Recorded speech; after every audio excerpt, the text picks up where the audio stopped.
Good company মানে সৎসঙ্গ রাখা কত জরুরি, তা আমরা আজকের এই গল্পটির মাধ্যমে শুনবো। তোমাদের যদি ভালো লাগে তাহলে লাইক, কমেন্ট আর শেয়ার করে দিও। কোনো দেশে কোনো এক রাজা ছিলেন, যিনি গভীর রাতে রাজপ্রাসাদের বারান্দায় দাঁড়িয়ে লক্ষ্য করলেন দূরে কোথাও আগুন জ্বলছে, মানে ধুনি জ্বলছে। তিনি বুঝতে পারলেন কোনো সাধু নিশ্চয়ই ঈশ্বর সাধনায় বসেছেন। তারপর রাজার মনে ইচ্ছে হলো সেই সাধুর সঙ্গে একটু গল্প করে আসবেন, মানে সাধু সঙ্গ করবেন।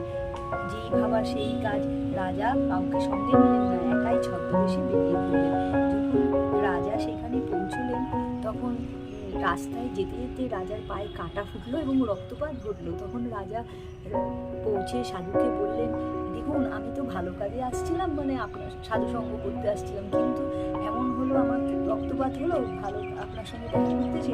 তখন সাধু বললেন, দেখো তুমি আজ সকাল হলেই বাড়ি ফিরে যাও, আর গিয়ে দেখো সেখানে কি অবস্থা।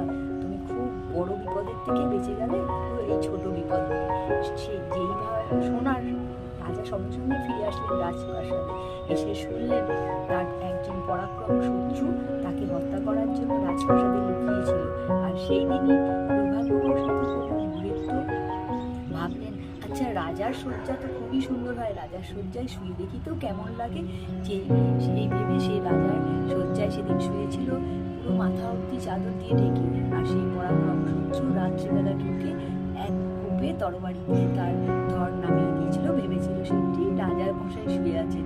এই দেখে তখন রাজা বুঝতে পারলেন সাধুর কথা